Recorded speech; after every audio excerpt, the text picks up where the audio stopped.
अस्सलाम वालेकुम नाजरीन, मैं हूँ मारिया जदून और आप देख रहे हैं समा डिजिटल।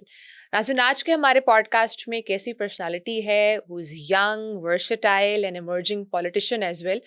उनसे जानेंगे उनका जर्नी कैसा रहा और क्या पॉलिटिक्स में वो सिर्फ इसलिए है क्योंकि वो एक ख़ानदानी सियासत चल रही थी या अपना भी कोई शौक़ था। बहुत सारी बातें हैं, बहुत सारी चीज़ें हैं, उनसे जाननी है, पूछनी है। So we have Nadir Gabol साहब with us who is also spokesperson to Sindh government. बहुत शुक्रिया नादिर, आज आप ऑल द वे कराची से इस्लामाबाद इस पॉडकास्ट के लिए आए। सबसे पहले तो thank you so much for giving us time. सबसे पहले तो हमें आप ये बताएं बिकॉज़ पाकिस्तान की सियासत के अंदर एक बहुत ज़्यादा एक चीज़ जो बार बार हाईलाइट होती है कि पुराने लोग ही हैं, नए लोग कब आएंगे, यंग जनरेशन कब प्रेजेंट करेगी, या अगर यंग आती भी है तो they also having a background में फैमिली उनकी ऑलरेडी पॉलिटिक्स में होती है। आपका जर्नी कैसे स्टार्ट हुआ टुवर्ड्स पॉलिटिक्स, और इंटरेस्ट था या एक्सीडेंटल आए इस तरफ? जी, अस्सलाम वालेकुम। सबसे पहले तो आपको बहुत शुक्रिया, आपने अपने Thank you. इतने बेहतरीन स्टूडियो में मुझे आज बुलाया है और आपकी ऑडियंस से गुफ्तगू करने का एक मौका फ़राहम किया है। देखिए, आपका सवाल बिल्कुल बहुत दफ़ा मुझे ये पूछा जाता है बिकॉज़ आजकल जिस तरह का ट्रेंड है, लोग कहते हैं कि सियासत के अंदर मारूसियत नहीं होनी चाहिए। पर मेरा कहने का मकसद ये है कि बीच में बहुत सारी ऐसी बरसाती पार्टीज़ भी आई हैं, आउटसाइडर्स भी आए हैं। उन्होंने क्या किया? उन्होंने कुछ आवाम के लिए डिलीवर नहीं किया। उन्होंने आके उल्टा पोलराइजेशन को मज़ीद फ़रोग़ दिया है। उन्होंने लोगों को गुमराह किया है, झूठे आसरे दिए हैं। जो एस्टैब्लिश्ड पॉलिटिकल फैमिलीज़ या पॉलिटिशियंस या पॉलिटिकल पार्टीज़ होती हैं, उनके अंदर कुछ हो ना हो पॉलिटिकल स्टेबिलिटी, सेंस होती है। पॉलिटिकल सेंस होती है, पॉलिटिकल एक स्टेबिलिटी, कंसिस्टेंसी होती है, एक पॉलिसी की कंसिस्टेंसी होती है, मैनिफेस्टो की कंसिस्टेंसी होती है, और आवाम के लिए जो खिदमत का एक जो उनके अंदर पैशन होता है वो हमेशा रहता है। जिस तरह बिलावल भुट्टो ज़रदारी साहब के अंदर आवाम की खिदमत का पैशन है जो कि नज़र आता है, वो उनकी वालदा के अंदर भी था, वो उनके नाना के अंदर भी था। सिमिलरली मैं जो हूँ, एक मेरे पास यूनिक डिस्टिंक्शन है कि मैं कराची की ओल्डेस्ट पॉलिटिकल फैमिली से बिलोंग करता हूँ। सिर्फ मेरे वालिद नहीं, मेरे वालिद के जो चाचा थे और जो मेरे वालिद के दादा थे, मेरे परदादा हुए, ये सारे सियासत के अंदर रह फ्रॉम थ्री चुके टू हैं। Four generations. So I am a fourth generation politician जो कि कराची की हिस्ट्री के अंदर या किसी भी एक मेजर पाकिस्तान के किसी भी शहर के अंदर इट्स अनकम्पेरेबल, जो मैं बड़ा प्राउडली ओन करता हूँ। हालांकि बहुत सारे लोग ये भी मशवरा देते हैं कि आप इस तरह की बातें ना किया करें बिकॉज ये जो मॉडर्न दौर है, सोशल मीडिया का दौर है, इसमें पुराने पॉलिटिकल फैमिलीज को लोग नहीं प्रेफर नहीं करते। मैंने कहा भाई देखिए, मैं इसलिए इस चीज़ को प्राउडली ओन करता हूँ बिकॉज मेरी फैमिली ने 100 साल से कराची शहर की, कराची की आवाम की और स्पेसिफिकली हमारी जो कॉन्स्टिट्यूंसी लियारी है उसकी खिदमत की है, सर्विस प्रोवाइड की है, लोगों के साथ रहे हैं हम लोग। पहले जब पीपल्स पार्टी नहीं थी तो मेरे जो परदादा थे वो पाकिस्तान बनने से पहले लियारी के पहले एमपीए थे। फिर जब पीपल्स पार्टी बनी तो मेरे जो दादा थे, he was one of the founding members. फिर जब शहीद मोहतरमा बेनज़ीर भुट्टो साहिबा आई और उन्होंने अपने एक पॉलिटिकल कैंपेन का आगाज़ किया, तब से ही मेरे वालिद साहब उनके साथ, उनके पीछे पीछे थे उनके। फिर अभी अल्हम्दुलिल्लाह मुझे मौका फराम किया चेयरमैन बिलावल भुट्टो ज़रदारी साहब ने, और he is made me spokesperson to the government of Sindh, for which I am very thankful. And मैं पूरी तरह से कोशिश कर रहा हूँ कि सिंध गवर्नमेंट का एक जो मॉडर्न और ट्रू इमेज है उसको पब्लिक में प्रेजेंट करें, क्योंकि सिंध गवर्नमेंट का सबसे जो हमें मेजर चैलेंज हमें जो फेस हुआ था वो यही था कि अवाम के अंदर जो एक अनफॉर्चुनेटली पीपल्स पार्टी के खिलाफ for the last 40 years specially एक बयानिया बनाया गया था कि पीपल्स पार्टी परफॉर्म नहीं करती। उसको हमने काउंटर करने और हकाइक हमने बताने, जिसके लिए एक्चुअली मैं इस्लामाबाद आया हूँ।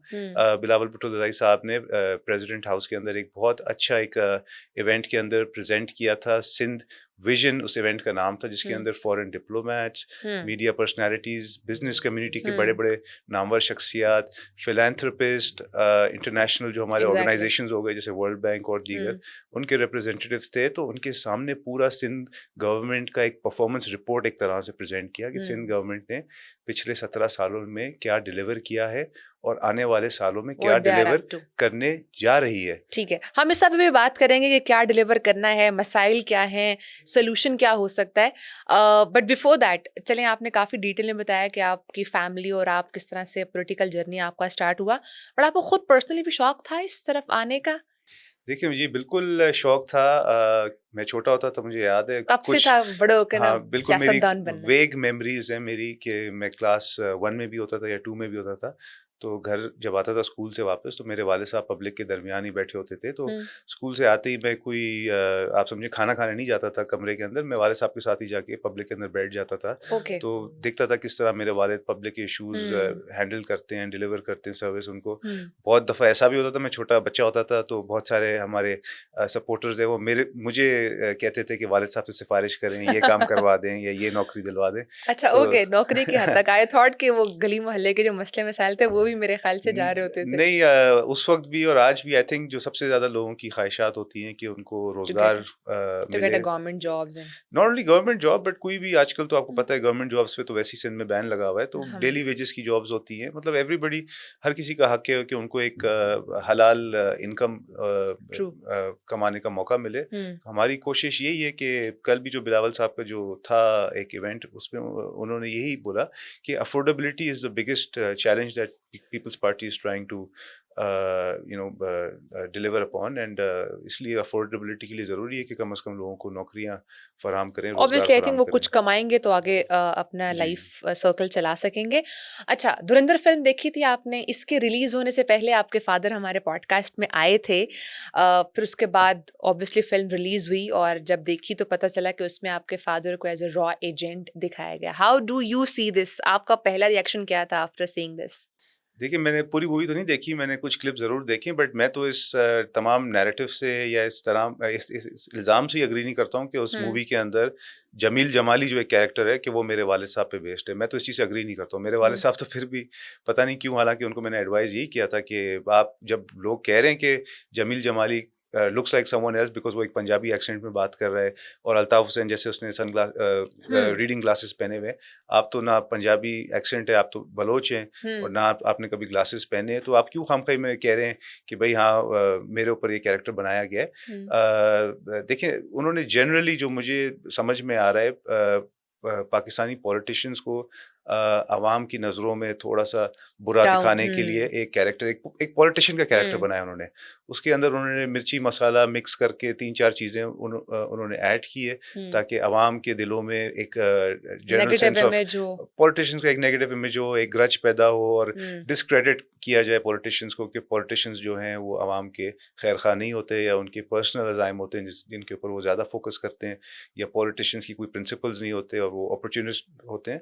तो ये आई थिंक इन्होंने एक जनरल एक लूज़ सा एक कैरेक्टर बनाया है जो हुँ, मैं एग्री नहीं करता हूँ कि मेरे वालिद साहब पे वो बेस्ड है। अगर वो मेरे वालिद साहब पे बेस्ड होता तो वो ये दिखाते कि मेरे वालिद साहब ने किस तरह बुरे वक़्त में गैंग वॉर के क्रिमिनल्स के खिलाफ लड़ा है बाकायदा उन्होंने, और हुँ। फ्रंट लाइन पे रह के, छुप के नहीं, घर बैठ के नहीं, वही है, फ्रंट पे बहुत निकल के सारी उनकी। हमसे स्टोरीज़ भी शेयर की किस जी। तरह से वो इवन पुलिस भी बैक एंड पे थी and he was leading from the जी, जी, फ्रंट। एक बल्कि उनकी वीडियो है जो कि लोग बहुत तनकीद भी करते थे कि वो क्लैशनकॉफ पकड़ के खुद लियारी के अंदर सड़कों पे निकले हुए हैं, हुँ, क्रिमिनल्स का सामना कर रहे हैं, तो उस वक़्त लोग तनकीद करते थे, बट अब आई थिंक लोग एप्रिशिएट करते हैं और जो सच्चाई जानते हैं हुँ, मेरे वालिद साहब के बारे में और लियारी के बारे में, उनको पता है कि मेरे वालिद साहब ने क्राइम ख़त्म करने में एक बहुत अहम किरदार अदा किया है, हुँ, अलॉन्ग विद ऑब्वियसली जो गवर्नमेंट की लॉ एनफोर्समेंट एजेंसीज़ जैसे रेंजर्स और दीगर हमारे जो सिक्योरिटी एजेंसीज़ हैं, सबकी एक जॉइंट एफर्ट थी, बट मेरे हुँ, वालिद साहब ने एक प्रिंसिपल स्टांस लिया था हुँ। क्रिमिनल्स के खिलाफ, गैंग वॉर के खिलाफ, इलीगल एक्टिविटीज़ के खिलाफ, जिसकी वजह से अल्हम्दुलिल्लाह आज 40 साल हो गए हैं और लियारी की आवाम आज भी उनके लिए वोट करती है, पीपल्स बिल्कुल। पार्टी के लिए वोट करती है।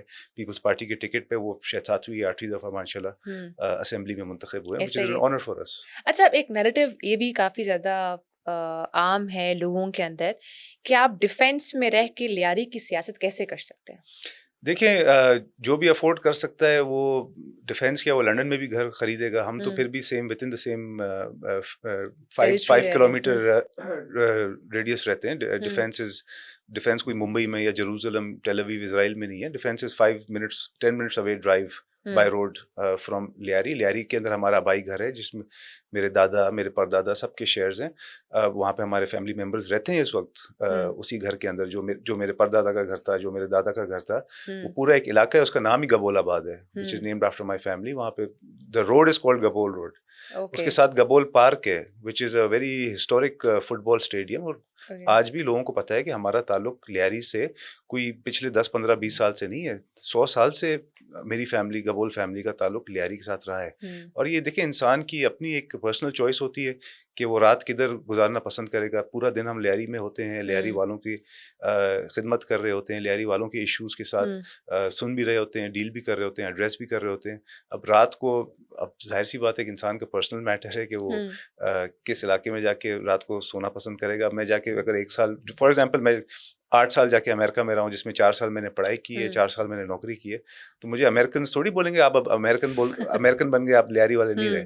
तो ये बिल्कुल। लोगों के अंदर एक आई थिंक गलत इंप्रेशन है। लियारी के साथ हमारा एक बहुत पुराना, एक तवील, एक हिस्टोरिक राब्ता है जो कि इंशाल्लाह क़यामत तक रहेगा। अच्छा, चूँकि आप सिंध गवर्नमेंट के स्पोक्स पर्सन भी हैं, तो एक नैरेटिव आजकल बहुत ज़्यादा मशहूर हुआ हुआ है। कराची की या सिंध के जो अवाम है वो कहते हैं जो काम पंजाब में हो रहा है, लाहौर में हो रहा है, वो यहाँ पर नहीं हो रहा।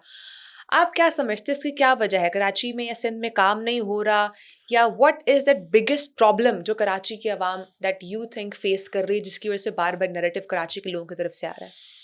देखिए अनफॉर्चुनेटली कराची का जो सबसे बड़ा मसला है वो यही है कि आपस की जो इंटरनल जो पोलराइजेशन है कराची वालों की, उसने सबसे ज़्यादा कराची वालों को नुकसान दिया है। ओके। कराची के अंदर ये जो एथनिक जो पॉलिटिक्स रही है सिंस द 80 स्पेशली, जिसमें महाजर कहता है मैं महाजर हूँ, सिंधी कहता है मैं सिंधी हूँ, दूसरे कौम कहते हैं भाई हम Karachi is very multi ethnic, multi cultural. पूरे पाकिस्तान के कोने कोने से लोग कराची में आके उन्होंने रोज़गार के लिए, मौक़ों के लिए कराची माइग्रेट करें। तो we need to all work together and build the city, have ownership over it, फिर ही जाके कराची प्रॉस्पर करेगा। कराची के अंदर जो स्पेशली जो अपोजिशन की पॉलिटिकल पार्टीज होती है वो एथनिक कार्ड बहुत ज़्यादा प्ले करते हैं। स्पेसिफिकली हमने देखा अनफॉर्चुनेटली MQM, वो ये एक तासुर और तासुब देना चाहते हैं कि जो पीपल्स पार्टी, क्योंकि हमारे चेयरमैन सिंधी हैं, लाड़काना से बिलोंग करते हैं, शहीद मोहतरमा बेनज़ीर भुट्टो साहिबा लाड़काना से बिलोंग करती थी, तो वो ये एक डिफरेंस दिखाना चाहते हैं जो कि गलत है कि पाकिस्तान पीपल्स पार्टी सिंधियों की पार्टी। ऐसी बात नहीं है। पाकिस्तान पीपल्स पार्टी सिंस 1967 पूरे पाकिस्तान में अल्हम्दुलिल्लाह उसकी जड़ें मजबूत है। सिर्फ अगर कराची की पॉलिटिक्स में बात करें तो कराची का जो हमारा सदर है सईद गनी साहब, उनका ताल्लुक कराची से है। हमारे दीगर जो अहदेदारान हैं वो उर्दू स्पीकिंग बैकग्राउंड से हैं, बहुत सारे पश्तून स्पीकिंग बैकग्राउंड से हैं। मैं खुद एथनिकली बलोच हूँ मैं। तो पीपल्स पार्टी इटसेल्फ एक गुलदस्ता है जिसमें हर ज़बान बोलने वाले लोग हैं और they represent the people, grass root के लोग हैं। तो ये जो इल्ज़ाम तराशी और लेग पुलिंग और जिसको मौका मिलता है बस उल्टे सीधे इल्ज़ामात लगाना कि आप क्या कर रहे हैं या क्या नहीं कर रहे हैं, इससे मुझे हमेशा मार्टिन लूथर किंग का जो एक स्पीच था वो याद आता है। और सॉरी, मार्टिन लूथर किंग कह रहा हूँ मैं, JFK का, कि ask not what your country can do for you but what you can do for your country। ये एक पुराना लेकिन JFK आई का थिंक जो गवर्नमेंट होती है वहाँ की हाँ। मौजूदा उस वक्त की, उसका काम यही होता है कि आवाम के मसाइल हल करे। तो what do you think Karachi का इस वक्त सबसे बड़ा मसला क्या है? क्या वहाँ पर पुलिस का इशू है, मनशियात का इशू है, गैंग वॉर्स तब उस तरह से रही नहीं है? What do you think, what's the major problem? Unemployment is a major problem है, क्या प्रॉब्लम है? Karachi is extremely over populated, extremely dense. 3 crore से ज़्यादा आबादी है, वसाइल की शदीद कमी है। कराची, हालांकि हम कहते हैं, प्राउडली कहते हैं कि कराची का सिर्फ जो सदर मार्केट है वो पूरे लाहौर के बराबर टैक्स रेवेन्यू कलेक्शन करता है, मगर वफाक से हमें फिर वो सपोर्ट नहीं मिलती जो हमें दरकार है। पोर्ट सारे कराची के अंदर मौजूद है, मगर वहाँ से ज़्यादातर जो रेवेन्यू जनरेट होती है वो वफाक के बैंक अकाउंट्स में चले जाती है। सिंध के बैंक अकाउंट्स में तो आती नहीं है कि सिंध गवर्नमेंट कराची में स्पेंड करे। अभी recently for the last at least 4 years Sindh government has been investing heavily in Karachi. Karachi का जो इंफ्रास्ट्रक्चर है, चाहे आप बस सर्विसेज देख लें, जो हमने रेड लाइन बस सर्विस, जो पीपल्स बस सर्विस है, उसको हमने इंट्रोड्यूस किया है। Pink bus service for ladies, pink scooties for ladies. उसके अलावा नए रोड्स का हमने नेटवर्क बनाना शुरू किया है, जिसमें शारा शहीद जुल्फ़िकार अली भुट्टो साहब बहुत अल्हम्दुलिल्लाह कराची की आवाम को बहुत ज़्यादा फैसिलिटेट कर रही है, ट्रैफिक को एलिविएट किया है उसने। उसके अलावा हब रिवर कनाल पानी के इश्यूज हैं उसको दूर करने के लिए, फिर सेफ सिटी प्रोजेक्ट जो है उसके अंदर हम 13,000 कैमरास लगाने जा रहे हैं, जिसके 1300 कैमरास ऑलरेडी लग गए, जिसके थ्रू जो लॉ एंड ऑर्डर है उस पर बहुत ई चालान इम्प्रूवमेंट सिस्टम आई है। इंट्रोड्यूस करवाया गया ट्रैक सारा कुछ। सिस्टम जिसको हम कहते हैं, ई चालान को ट्रैक सिस्टम हम कहते हैं, जिसके थ्रू जो ट्रैफिक का सिचुएशन है वो भी इम्प्रूव हुआ पहली है। दफा वैसे हमने बड़ी डिसिप्लिन्ड ऑडियंस देखी है कराची की इन इन ट्रैफिक सेंस। अगर मैं बात करूं, कुछ वीडियोस आ रही होती हैं कि लोग बड़ा रुके हुए हैं, रेड लाइट का वेट कर रहे हैं, पहले ऐसा नहीं होता था कराची में। जी, जी, बिल्कुल। मैं तो अक्सर बिज़नेस कम्युनिटी के साथ और दीगर सोशल इवेंट्स पे होता हूँ मौजूद, तो पब्लिक जो है जो अच्छे पढ़े लिखे लोग हैं एटलीस्ट, वो तो अप्रिशिएट कर रहे हैं, बिकॉज़ हर कोई परेशान था ट्रैफिक से कराची के, और स्पेशली रॉन्ग वे मोटरसाइकिल वाले, कभी गधा गाड़ी वाला घुस जाता है तो कभी रिक्शा वाला रॉन्ग वे आ जाता था।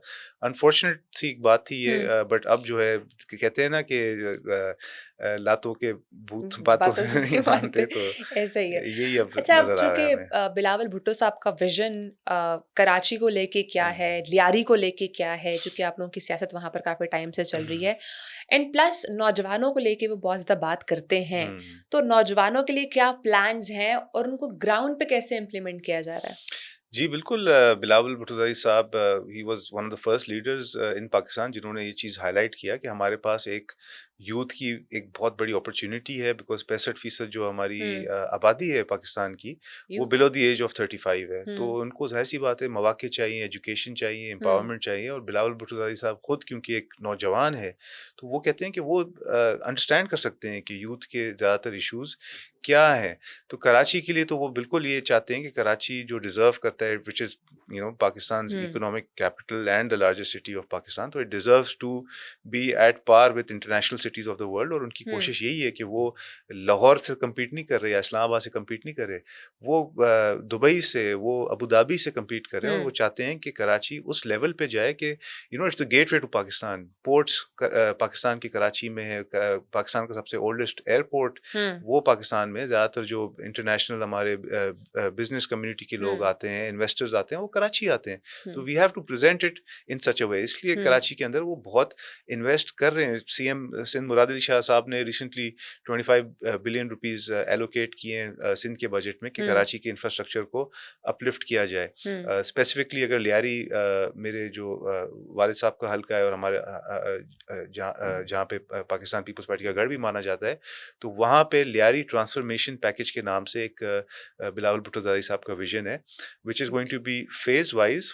Lyari, it's the oldest area of Karachi, it's at least 200 years old. वहाँ पे ज़्यादातर जो ड्रेनेज सीवरेज का जो सिस्टम है वो अंग्रेज़ों के ज़माने का बनाया हुआ है, जिसकी वजह से बहुत ज़्यादा मुश्किलात लोगों को फेस हो रही थी। और बिलावल भुट्टो साहब का यही विजन है कि पूरे लियारी को ट्रांसफॉर्म करना है, इसलिए नाम ही उसका लियारी ट्रांसफॉर्मेशन पैकेज है। तमाम जो रोड नेटवर्क है, जो अंडरग्राउंड पाइपलाइंस है, इसकी ट्रांसफॉर्मेशन की बात कर रहे हैं, तो एक नैरेटिव या एक पिक्चर माइंड में आती है जब लियारी का नाम आता है कि वो जैसे ड्रेनेज सिस्टम ठीक नहीं है, सफाई नहीं है, गैंग वॉर्स का एक वो कहीं ना कहीं होता है कि सिक्योर नहीं है। आप इसे कैसे डिफाइन करेंगे और क्या लगता है आपको कि इस आज अगर आपको मौका मिले इस चीज़ को डिफाइन करने के लिए, ये सबसे बड़ी गलत फहमी है लियारी को लेकर, सो ख़त्म होना चाहिए? जी, 100% ये सबसे बड़ी गलतफ़हमी है कि लियारी खुदा न खास्ता कोई गैंग वॉर से उसको एसोसिएट किया जाता है। लियारी वाले सबसे ज़्यादा पुरअमन लोग हैं पूरे पाकिस्तान के। लियारी के लिए मशहूर है कि आप बीइंग अ खातून, आप पूरे पाकिस्तान में घूम लें और लियारी में रात को 2 ढाई बजे आएँ किसी अच्छे से रेस्टोरेंट में खाना खाने के लिए, आपको इतने इज़्ज़त और एहतराम से लोग, बल्कि प्रोटेक्ट करेगी लोकल कम्युनिटी आपको। आपको ये फ़ील ही नहीं होने देगी कि रात के 2 या ढाई बज रहे हैं। आपको इतना एक प्रोटेक्टेड फ़ील करेगी कि आप बहुत आराम से, बहुत अच्छी तरह से, सेफली रात को खाना खाएँ, अब चाय पिएँ और फिर वापस अपने घर सेफली लौटें। ये लियारी का एक बुरा वक़्त गुज़रा था, जो अगेन जो एथनिक पॉलिटिक्स और जो ऑपोजिशन की एक जो साजिशें होती हैं, जिसके थ्रू पीपल्स पार्टी का गढ़ रहा है लियारी, तो उसको ख़राब करने के लिए क्रिमिनल एलिमेंट्स लियारी में लाए गए थे। लियारी के अंदर लॉलेसनेस लाई गई थी। लियारी की हिस्ट्री 200 साल पुरानी है।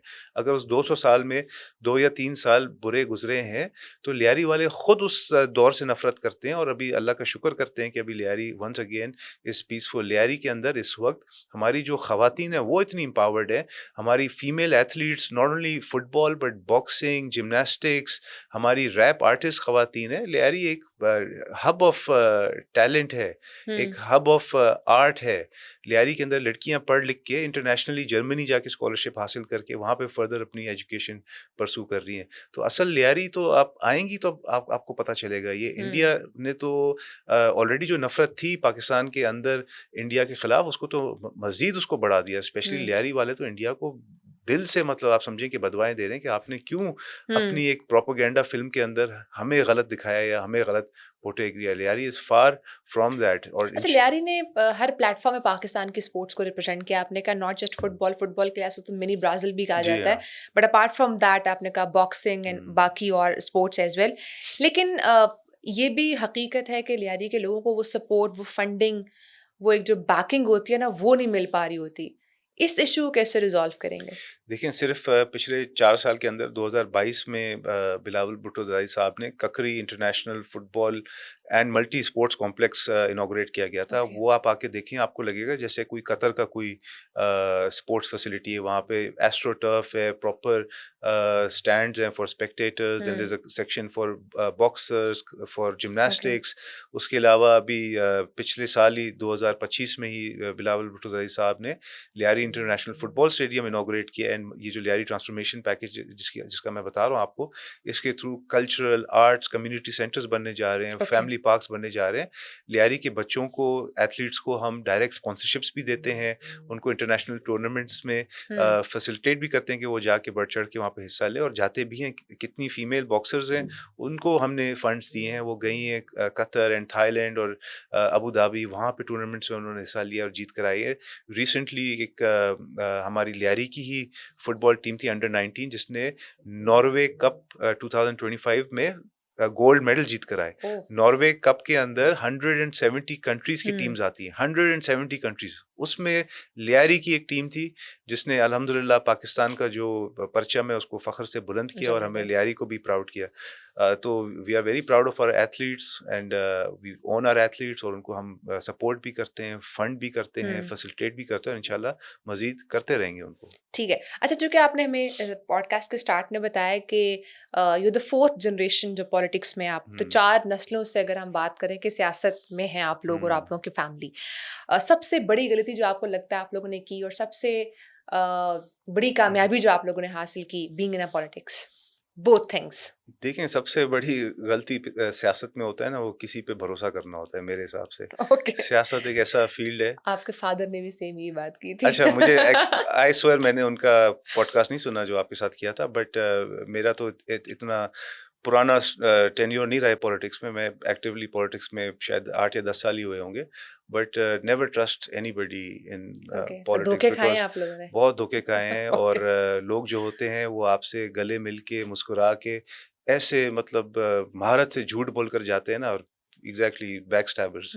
तो never trust anybody, but never hold personal grudges also. जहाँ पे आप किसी को ट्रस्ट ना भी करें तो किसी के साथ पर्सनल भी आप ना हो, अंडरस्टैंड करें that it's part of the field that you're in, and sometimes law of the jungle exists and everybody is looking out for themselves, so you have to protect yourself and continue to focus on what's important, which is serving the masses, serving the people. जब तक आवाम आपके साथ खड़ी हुई है, आपके सियासी मुखालफिन करोड़ों कोशिशें कर लें, बट वो आपको आवाम से दूर नहीं कर सकते और आपको नुकसान नहीं पहुंचा सकते। It all depends on the intent, जो आपकी नीयत होती है वो आपको। और सबसे बड़ी कामयाबी आप क्या समझते हैं? सबसे बड़ी कामयाबी कि आवाम के बीच में रहे हम, मतलब कोई बुरा वक्त भी आया हो, या जो अनफॉर्चुनेट एक जो स्याह दौर था गैंग वॉर का, उसमें भी आवाम का साथ नहीं छोड़ा, आवाम के साथ खड़े रहे। स्पेशली उस वक्त जो है एथनिक टेंशंस लियारी के अंदर बहुत ज़्यादा हाइटेंड थे बिटवीन बलोच एंड कच्ची कम्युनिटीज़, बट मेरे वालिद साहब, जो कच्ची कम्युनिटी है जो सबसे ज़्यादा जिसने परसिक्यूशन फेस की है, मेरे वालिद साहब कच्ची कम्युनिटी के साथ खड़े रहे। हालांकि हम लोग खुद बलोच हैं, we are ethnically Baloch, but Kutchi community को हमने बताया कि आप लोग के साथ अगर नाजायज़गी होगी तो हम आपको सपोर्ट करेंगे, जो कि हमने किया, तो as long as you continue to stand with the people, that's your biggest success in politics. ठीक है। और यू बीइंग अ पॉलिटिशियन, हमें ये बताएं कि धोखा भी मिल रहा होता है, फिर अवाम के साथ, अवाम को हमें उनकी खिदमत भी करनी होती है, देन पर्सनल लाइफ भी होती है। How you manage all these things? Life balance कैसे करते हैं? सियासत में तो कोई पर्सनल लाइफ होती ही नहीं है, आप 100 कोशिश भी कर लें ओके। कि कोई आप पर्सनल लोग का वीकेंड भी अवाम के लिए होता है? वीकेंड भी आवाम के लिए होता है। आप अगर खाना खाने भी कहीं चले जाएं फैमिली के साथ, तो कोई ना कोई, और कुछ नहीं, मिल ही जाता है। आपको वेटर ही जो होता है वही आपके हल्के का होता है, वही बोल देता है यार मेरे फिला मसला है मेरे घर में, या मेरी पानी की लाइन कटी हुई है, या मेरे बिजली के बिल के पैसे नहीं दिए हुए, तो वो इश्यूज भी ओके। फेस करने पड़ते हैं, जो कि अगर आप कर सकते हैं तो So करना इसमें obviously चाहिए। stress management is very important हाँ while doing this. How बिल्कुल, you do that? वही, ये और कुछ हो ना हो, ये चीज मैं अपने वाले साहब से बिल्कुल सीख रहा हूँ कि स्ट्रेस मैनेज कैसे किया जाता है। वो कि तो बहुत चिल और हाँ, आपको ना मेंटली बुलेट प्रूफ होना पड़ता है, जहाँ Okay. तक So what you मैंने doing देखा for है। that? What do I? What you are doing for that? What I'm doing for that? Meditation. Okay, you do that. हाँ, मेडिटेशन और नमाज और अल्लाह के साथ जो एक राब्ता है, क्योंकि politics is a very thankless job. आप एक घर के अंदर आप अगर 10 अफराद हैं, आप 9 को नौकरियां दे दें, पर 10वें को ना दे सकें किसी न किसी वजह से, तो 10 के 10 नाराज हो जाते हैं। वो जो 9 Hmm. नौकरियां पहले भी दी होती है ना, Zero हो जाती वो भी है। आपको गालियां दे रहे होते हैं। वो भी आपको गालियां और दे रहे होते हैं कि हमारा जो 10वां भाई है बेरोजगार बैठा है, उसको उसको क्यों नहीं क्यों नहीं नौकरी दी। दिया? तो आपको अल्लाह से फिर राब्ता रखना होता है। अल्लाह को आपने बोलना होता है कि या अल्लाह, मैंने तो आपकी राह में इनकी मदद करने की कोशिश की, आप खुश रहें, ये लोग खुश हो ना हो ये तो इंसान है। लेकिन अवाम की खुशी भी बहुत मैटर बहुत करती है मैटर for करती you है, बट guys. आपकी नियत, वही इंटेंट होती है हाँ, ना, आपने इंटेंट जो होती है, इंटेंट की बात exactly. की, इंटेंट आपकी ये थी कि आपने एक घर के अंदर आपने सपोर्ट किया। सपोर्ट किया, रोजगार दी, जितने लोगों को आप दे सकते थे रोजगार, या हम्म उनके इश्यूज को आप सॉल्व कर सकते थे, आपने की। सारे तो आप नहीं कर सकते ना वो। And you being a young politician, मैं चाहूंगी कि हमारी अवाम के लिए क्या मैसेज होगा, specially for the young people, जो आप मैसेज देना चाहें, एंड उनके लिए भी जो खास कर आना चाहते हैं पॉलिटिक्स के अंदर, ज्वाइन करना चाहते हैं। बिकॉज अगर मैं एज अ यंगस्टर बात करूं, तो एक इमेज हमारे सामने पॉलिटिक्स का या पॉलिटिशियंस को लेकर एक नेगेटिव इमेज बन चुका है। We don't want to become a politician. तो क्या मैसेज आप देना चाहेंगे? देखें, पाकिस्तान की 22 करोड़ या ज्यादा उसे अवाम है। हर कोई एमएनए एमपीए या मिनिस्टर तो नहीं बन सकता, एग्जैक्टली। पर आप सब पाकिस्तानी बन सकते हैं। पाकिस्तानी बनने का सबूत दें, जिस तरह अमेरिकन अपने मुल्क से मोहब्बत करते हैं, जिस तरह जर्मन अपने मुल्क से मोहब्बत करते हैं। कि मैंने देखा है, मैं रहा हूँ इन ममालिक में, हमारे में और उनमें यही फर्क है कि वो मतलब जुनून के लेवल तक अपने मुल्क से मोहब्बत करते हैं। हमारे मुल्क में अनफॉर्चुनेटली कहते हैं, अगर इस बंदे को आपने प्राइम मिनिस्टर नहीं बनाया, या ये बंदा प्राइम मिनिस्टर नहीं है, तो हमें भाई अल्लाह माफ करे, मुल्क से मोहब्बत ही नहीं रही। मुल्क छोड़ने की बातें कर लेते हैं, और बड़ी उल्टी सीधी बातें करते हैं, जो कि जाहिर सी बात है मैं नहीं दोहराना चाहता। आपने कहना है कि नो मैटर प्राइम मिनिस्टर कौन है, प्रेसिडेंट कौन है, इंटीरियर मिनिस्टर कौन है, गवर्नर, चीफ मिनिस्टर कौन है, आप पाकिस्तानी हो। आपने नियत यही रखनी है कि आपने इस मुल्क में रहना है, आपके बच्चों ने इस मुल्क में रहना है, तो continue to serve the country to the best of your abilities. आप दूध बेचने वाले भी हो, तो आप दूध के अंदर मिलावट नहीं करो, आप पूरा जो असली खालिस दूध है वही बेचो। आप ये नहीं देखो कि इस्लामाबाद में बैठे हुए फिलाने पॉलिटिशियन ने वो फिलाना रोड सही बनाया नहीं बनाया, या उस बिल्डिंग में पूरा सीमेंट इस्तेमाल किया नहीं किया। उसको भाई अल्लाह पूछेगा, आप भी पूछो, अवामी रिप्रेजेंटेटिव, जाहिर सी बात है, आपका भी हक, हाँ आपका भी, हाँ आपका भी हक है, आप भी पूछो, बट आप अपना काम करना नहीं छोड़ो। आपका जो फील्ड है उसमें भी आप एक्सेल करो, अपने बच्चों को एजुकेट करो, क्योंकि पाकिस्तान पढ़ेगा लिखेगा तो पाकिस्तान प्रॉस्पर करेगा। हमारे इस वक्त आपको पता है आईटी का और डिजिटल इकोनॉमी का दौर है। अपने बच्चों को अच्छी से अच्छी तालीम फिर अवाम ये भी तो कहती है ना, हमें वो फ्री एजुकेशन दी मैं जाए। उस पे ही आ रहा था, पूरा कंप्लीट वही करने वाला था कि अभी लास्ट वीक ही बिलावल भुट्टो दवाई साहब ने थर के अंदर एक इंजीनियरिंग यूनिवर्सिटी बनाई है। थर जिसके लिए सबसे ज्यादा कहते थे कि वहां पे पीने का पानी नहीं है, और रेगिस्तान का एक इलाका है, वहां पे बहुत ज्यादा गुर्बत है, जो कि झूठी बातें हैं। जो पीपल्स पार्टी ने थर को डेवलप किया है, आप खुद जाके देखें, एयरपोर्ट, रोड नेटवर्क, पानी, स्कूल्स, और to plan a trip for us. Thar के यू लिए। Are always welcome. आप अभी इसी शो के बाद चलें, कराची की ओके, फ्लाइट बुक करते हैं, वहाँ से फिर हम थर जाते हैं। हालांकि थर में भी एयरपोर्ट है, मगर क्योंकि ओके, हमारी फ्लाइट्स, हम एयरपोर्ट तो हमने बना दिया, बट जहाज़ों का आना जाना उनका जाहिर सी बात है, प्राइवेट एयरलाइंस अब तो ओके। सारी पीआई भी प्राइवेटाइज हो गई है, तो रूट वो रखे या ना रखे वो उनकी मर्जी है, but airport is there. But we will take you to Thar and will show you कि हमने in the field of education, health, energy किस तरह के लीप्स एंड बाउंड्स में हमने प्रोग्रेस किया, और इंशाल्लाह करते रहेंगे। इंशाल्लाह, thank you so much Nadir for thank you giving जी। Us time. इंशाल्लाह नाज़रीन आपसे अगले पॉडकास्ट में नए मेहमान के साथ ज़रूर बातचीत करेंगे। तब तक के लिए अपना बहुत सारा ख्याल रखिए। अल्लाह हाफ़िज़।